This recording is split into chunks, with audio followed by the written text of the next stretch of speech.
friends, this is Emily with burlapkitchen.com, where I'm all about simplicity. Today we're going to be giving this wood tag from Dollar Tree a makeover. I'm using the felt snowman, I'm using some chalk paint, some wood beads, and some letters. I believe I got those at the Dollar Tree also, and some different sizes and colors of ribbon.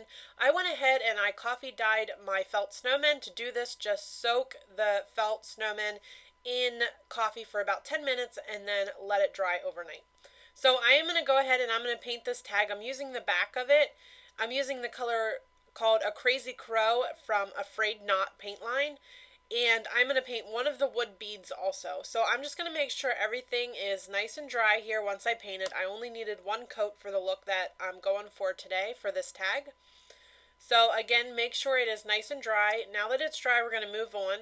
I am going to use some white chalk paint, and I am just going to sort of dry brush it onto the black tag. It's just going to give almost like a chalkboard look to it, like an old chalkboard look. So the way I do this is I just dip it into some paint, and then I brush some off, and then I dry brush right over the tag until it looks the way I want.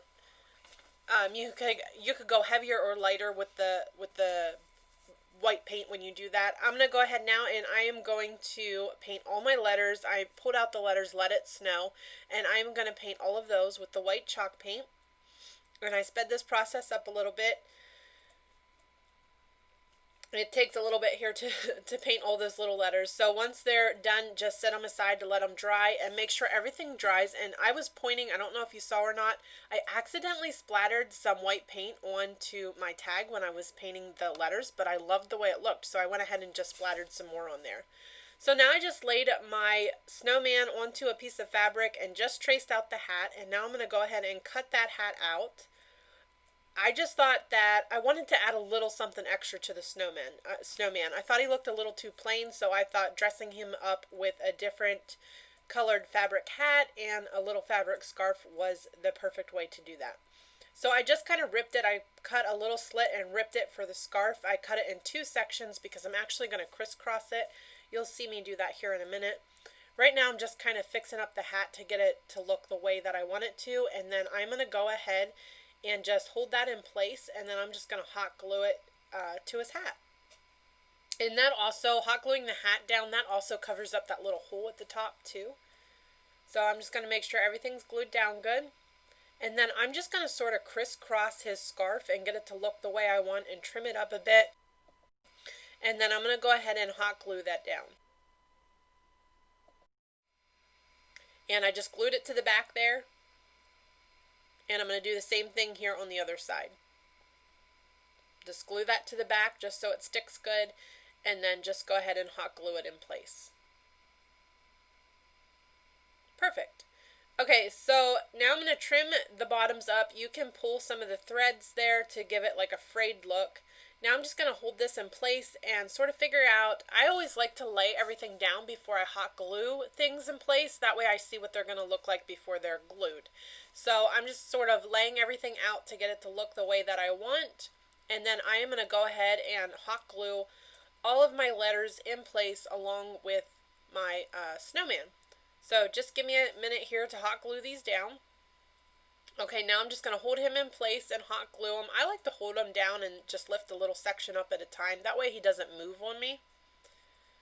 And I'm just going to hot glue the top here down. That looks pretty good.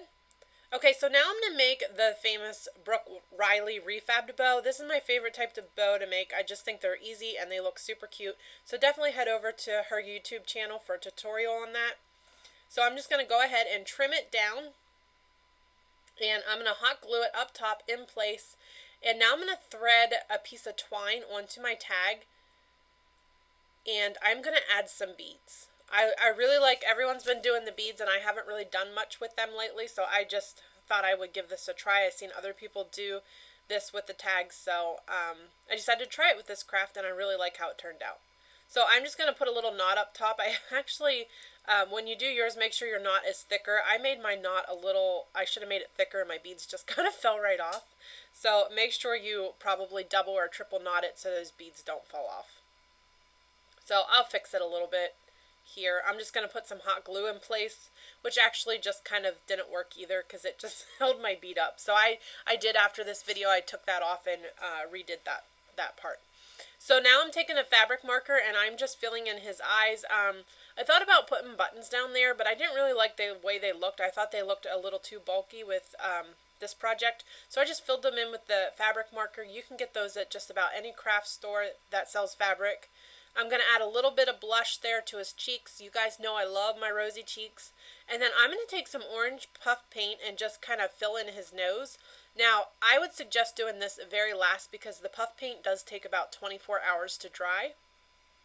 So like I said, I would do that last. So now I'm going to take some berries that I got at Hobby Lobby and a pine pipe cleaner that I cut down, and I'm going to hot glue them onto his hat. I also decided to hot glue a bell over top of it. I thought that the bell just sort of covered up there where everything met at the bottom to give a cleaner, neater look. So now I'm going to go ahead and hot glue this button in place, and that is it, guys. I hope you enjoyed this craft. For more great ideas just like this one, please visit burlapkitchen.com. Thank you.